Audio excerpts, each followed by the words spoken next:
Hola chicos, os voy a grabar ahora el ejercicio 3 que, que no habíamos hecho ayer, que no lo había hecho yo. Entonces, bueno, os lo dejo aquí para que lo veamos bien. Aquí, que así lo veo yo mejor también. Dice una partícula de masa m, 5 por 10 a la menos 22 kilogramos. Pues tenemos una partícula de 5 por 10 elevado a la menos 22 kilogramos. Y carga positiva, entonces sabemos que es positiva, en el dibujo también nos lo pone en positivo. Desconocida, ingresa por el punto A con una velocidad hacia la derecha, según estamos viendo en el dibujo, de 4,5 por 10 a la 4 metros por segundo en una región entre dos láminas cargadas que producen entre ellas un campo eléctrico uniforme en toda la zona.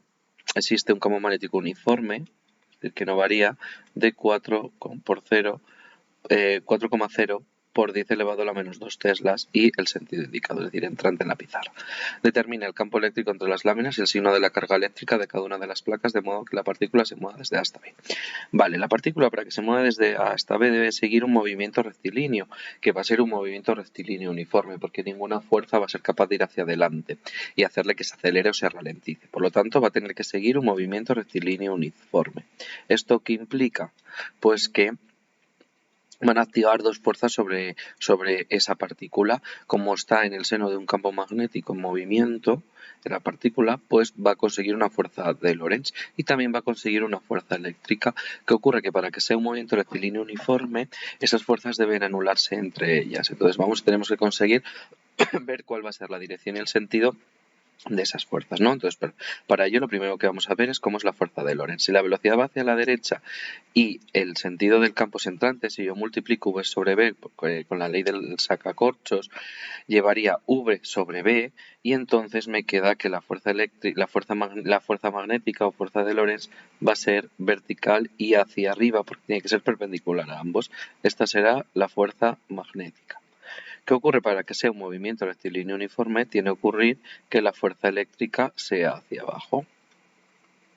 Por lo tanto, con esto ya tenemos perfectamente definidos cuáles son los signos de la placa, que nos dice luego el signo de la carga eléctrica de cada una de las placas. Pues esto ya lo tendríamos hecho ahora. ¿Por qué?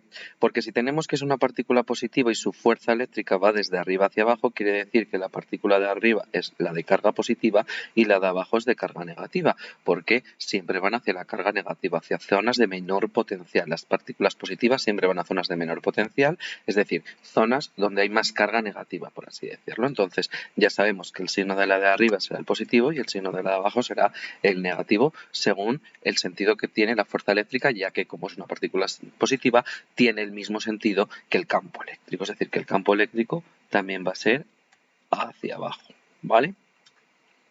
Vale, entonces, esto ya tenemos hecha esa parte y vamos a seguir con la parte anterior y simplemente saber cuál es el valor del campo eléctrico. Entonces, como la fuerza magnética y la fuerza eléctrica se tienen que anular, tienen la misma dirección, pero en sentidos contrarios lo que va a ocurrir es que sus módulos tienen que ser iguales para poder anularse. Entonces, fuerza magnética es igual a fuerza eléctrica. La fuerza magnética, aplicando la ley de Lorentz, obtenemos que es Q por V por B por el seno del ángulo que formen V y B. Ya lo pongo en módulo, recordad que es Q por el producto vectorial de la velocidad por el campo magnético. Y esto, la fuerza eléctrica, es la carga por el valor del campo eléctrico. ¿Qué ocurre? Que el seno vale 1. ¿Por qué? Porque el ángulo que forman V y B es 90 grados y por lo tanto su seno es 1. Entonces, ¿qué queda? Q por V por B es igual a Q por E.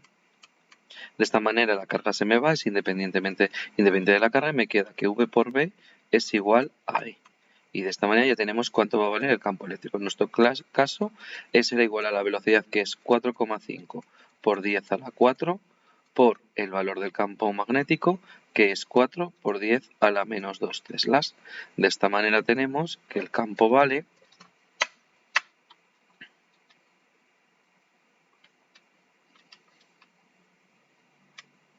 1800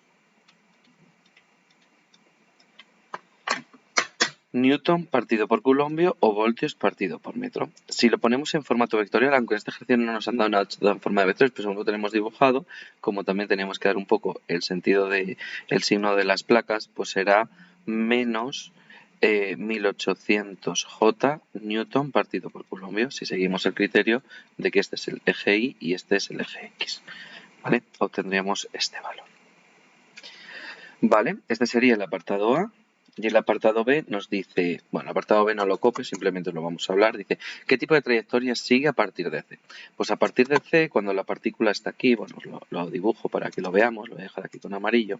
Cuando la partícula está en C, que C está aquí, ¿qué ocurre? Que ya no existen las placas y por lo tanto desaparecía el campo eléctrico. Por lo tanto, si desaparece el campo eléctrico, desaparece la fuerza eléctrica y la única fuerza que va a existir va a ser esta fuerza magnética. ¿Qué ocurre? Que la fuerza magnética actúa como una fuerza centrípeta. Por lo tanto, le va a obligar a describir una trayectoria circular, una circunferencia. Es decir, ¿qué tipo de trayectoria sigue a partir de C? Pues sigue una circunferencia. ¿Por qué? Porque la única fuerza que actúa es la fuerza magnética o fuerza de Lorentz, que actúa como una fuerza centrípeta, obligando al vector velocidad a cambiar de dirección y sentido en todo momento, describiendo una circunferencia.